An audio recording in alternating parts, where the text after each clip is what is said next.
welcome to the Business Today show. I'm your host Udayan Mukherjee. We started off this series with the promise that we'll speak to one outstanding individual from the world of business every week. And the focus will be on enterprise. Indeed, in the first episode of the show, we spoke to Baiju Ravindran, who's the owner of India's largest unicorn today and the world's largest education technology company. But it would be a mistake to think that enterprise and entrepreneurship is only the preserve of 30-year-old and 40-year-old unicorn owners. In fact, the poster boy of Indian enterprise and entrepreneurship is actually the world's richest banker. He's the CEO of Kotak Mahindra Bank, Uday Kotak, who over 35 years has built one of the most valuable banking franchises in the world, one of the most efficient and admired banks, through a series of acquisitions down the years. And he is really a role model for all unicorns in this country. And it gives me great pleasure to welcome on the show today Uday Kotak. Uday, it's great talking to you again, and welcome to the show. Thank you, Udayan. Great to get you back from the hills. And as I understand now, from the hills you've gone to London. I am indeed. So getting a taste of the British summer, Uday, but I'm sure I'll keep coming back to India. But it's good to talk to you again. And there's always so much to talk to you about, the state of the economy, the state of the markets, banking. But I really want to start today's show by asking you about the one story which I've always thought about discussing with you but never got the chance to, is that incident on the cricket field, which apparently turned the course of your life from being potentially a cricketer to the world's richest banker. I mean, you could have been Rishabh Pant, but you're Uday Kotak today. But can you tell our audiences about that incident? Udayan, it goes back a long time ago. I must say my biggest claim to fame, as I often say, is the fact that my coach, when I was in school, was Ramakant Achrekar, and who later on, as we all know, became the coach of Sachin Tendulkar. So that is one of my biggest satisfactions of having learned from that coach, and thereafter was passionate about cricket. And I was playing a cricket match, the Kanga League match at the Azad Maidan, Port Vijay grounds. And I was running between the wickets, and a fielder from short extra cover hit the ball, trying to hit the stumps, but hit my head. And I had to be operated upon in the next few hours. I had lost consciousness, and it was a remarkable surgery. This was in 1979, when I was barely 20 years old. And that was a turning point in my life. And from then on, life changed towards more a professional career, particularly an entrepreneurial journey shortly began thereafter. Do you feel wistful sometimes when you see the new Indian team play? I mean, just a few days back, there was a famous victory at Lord's. No, it's always great. Can you imagine a young Uday Kotak being part of that team? Does it make you feel wistful? No, I miss sports. I've given up cricket. I've given up music because I used to play the sitar, and that's something too in the pursuit of business and enterprise. This is the price I have paid, but it's a price which has been consciously paid because you have to make the choices. And I played sitar as a hobby also for many years, but then it became very tough to keep up with it. I can imagine how busy your life is, but it's so interesting to hear. I mean, your passion for sport and music, because sometimes people have this impression that bankers are essentially boring people. But you know, you were a serious cricketer. You played sitar for many years, and that's more than a lot of people can actually fit into such busy lives. But I mean, taking off from there, I want to ask you, I mean, you know, there is so much of enterprise and entrepreneurship in your blood that today when you see these unicorns who are probably compressing your 35-year journey to a 10-year journey, and they're being valued at billions of dollars, do you sometimes feel the itch again to do something like that, to try an Uday Kotak 2.0 and maybe start a digital enterprise and do what some of these younger entrepreneurs are doing today?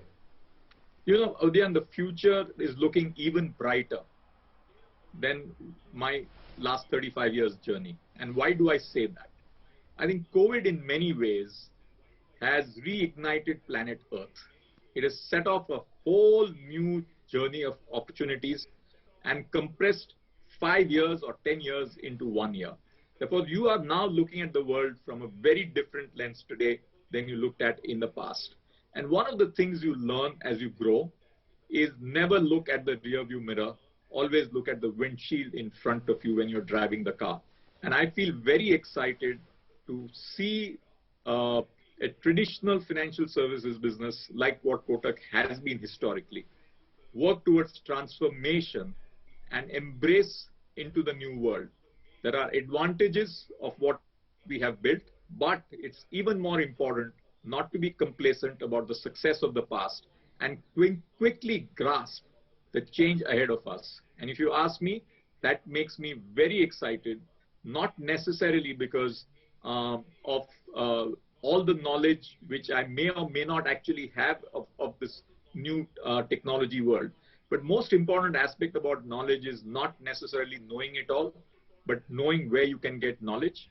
And the second and the most important point is thinking from the lens of the customer. What does the customer want? And if we can get that, everything else can be put in place. Therefore, I'm excited for all the new entrepreneurs. I wish them great luck and great support in their journey. I actually feel very young and motivated myself when I see their successes. I wish they go far ahead than what the historical Indian entrepreneurs had been. That is the future. You have to grow, you're going to scale.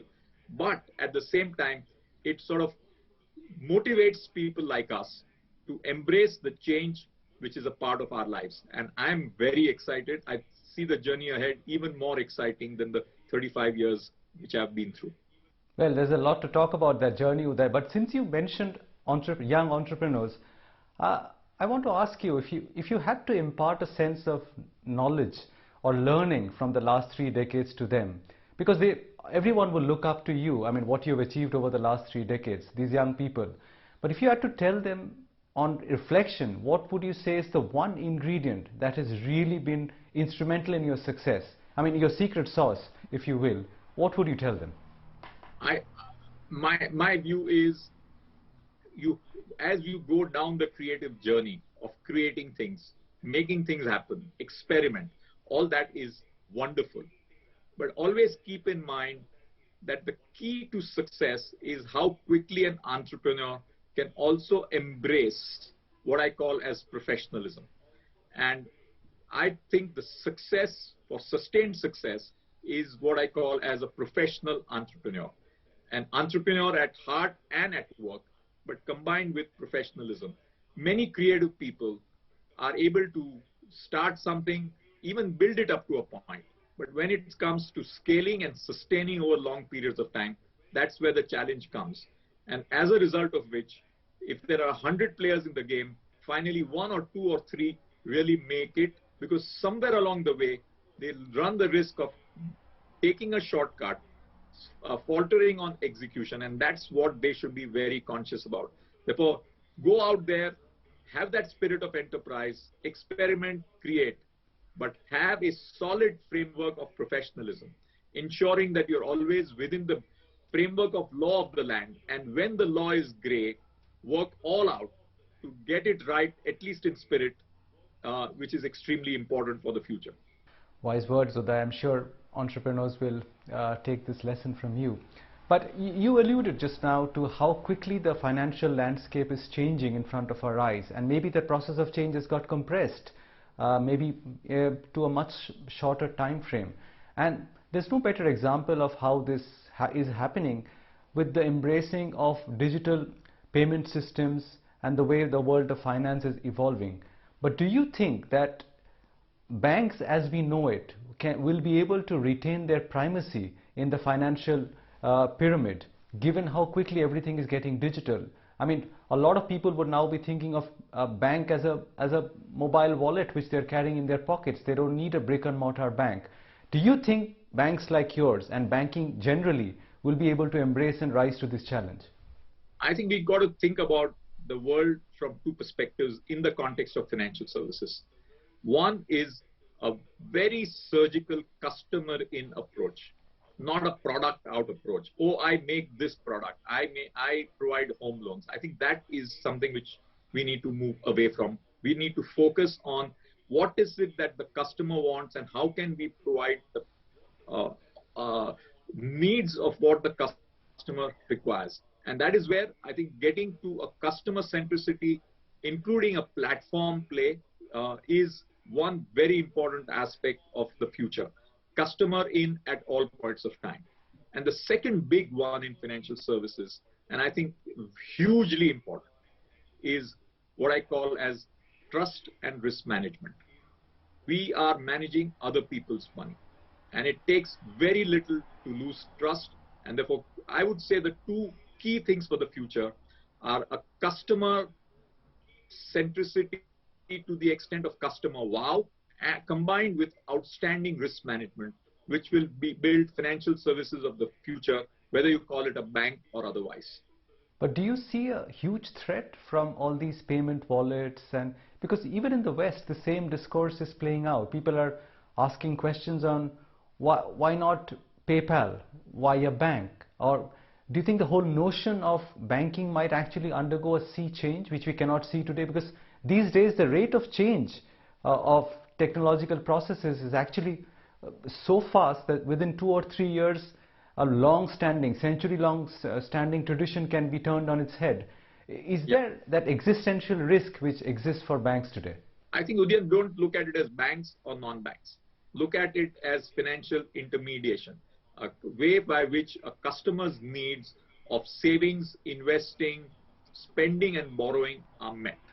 And if you take that lens and move away from thinking about yourself as this regulated, protected, cushioned institution to an institution which is in the business of service, providing an intermediation and a customer experience facility for what a customer needs in day-to-day life. Saving, investing, borrowing, spending, and the mechanism of payments is a way to achieve that. And just focus relentlessly on customer and the customer needs. It does not matter whether you're a bank or a non-bank. It's about how you do it for that customer and do it relentlessly.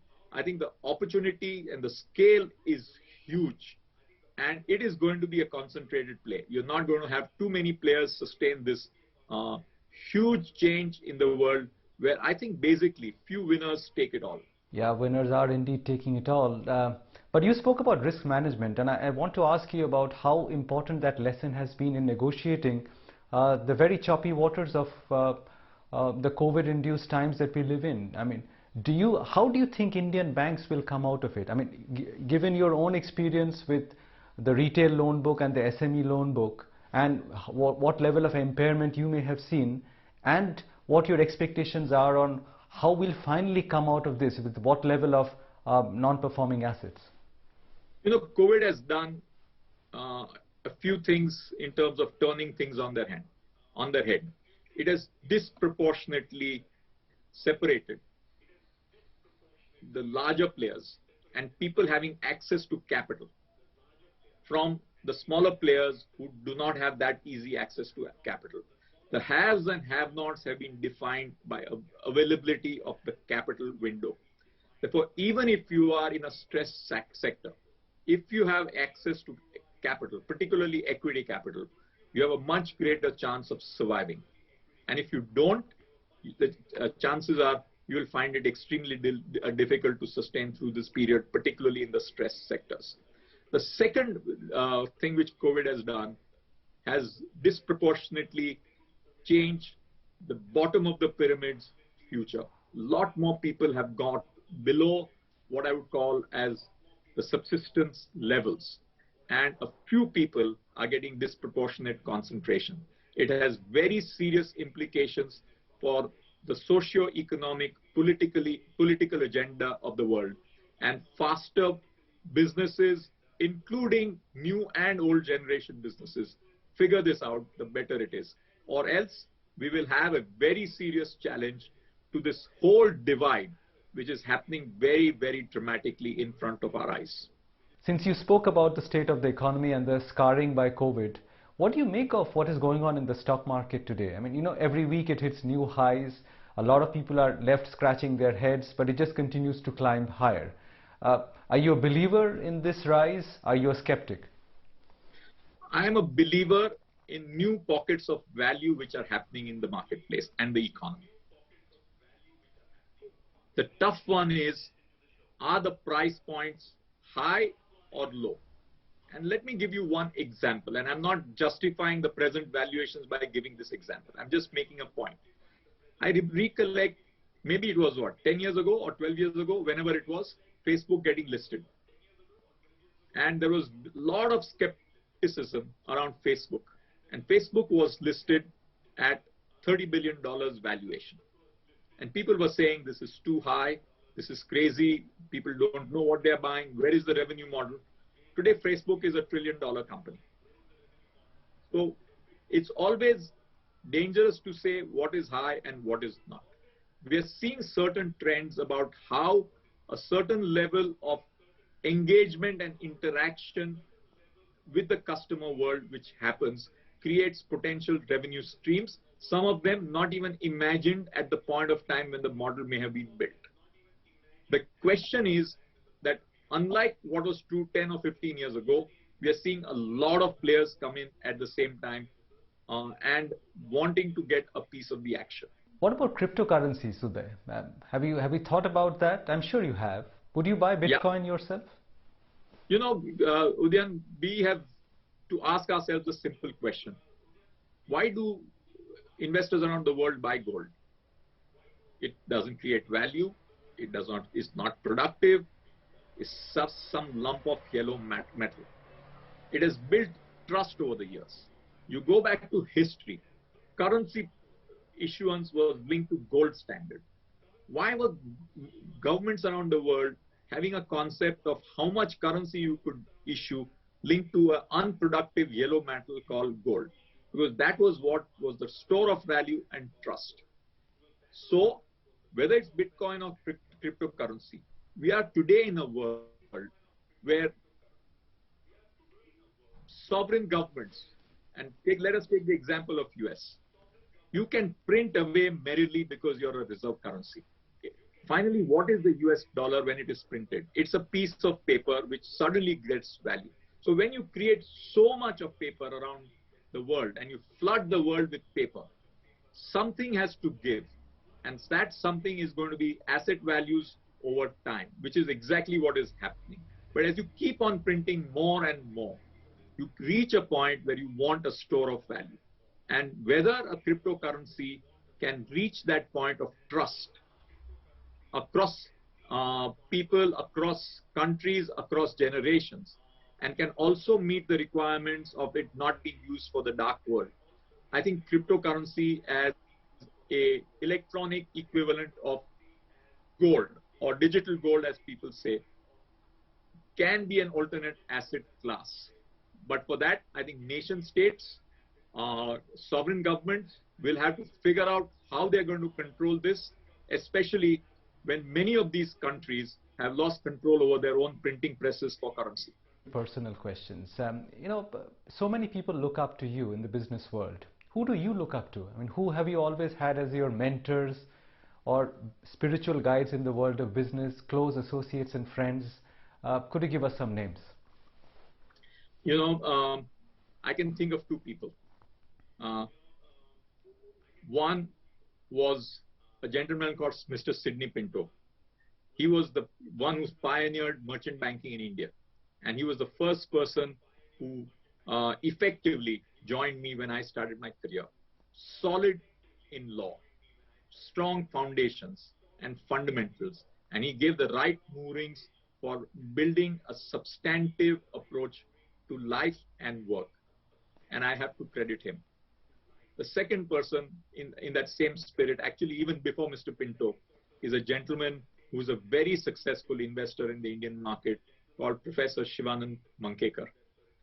I did my MBA from Jamnalal Bajaj, and Professor Mankekar used to take a subject called corporate finance. In the first session of his, he blew all our theories and highlighted the importance of cash flows in sustainable growth. And I still remember going to the stock market for the first time along with him, as he often used to do after his lectures at Bajaj. And that actually was one of the finest lessons I've got from Professor Mankekar. And of course, I have got many other people who have done significantly in the journey. And amongst that, the one person which I also have to certainly thank for is my friend Anand Mahindra, who had the courage and conviction to lend the name of his family in the very early stages of our journey as a firm. And that was a very important thing, and I do care about my relationship with Anand as well. So these are some of the people who have meant a lot to me.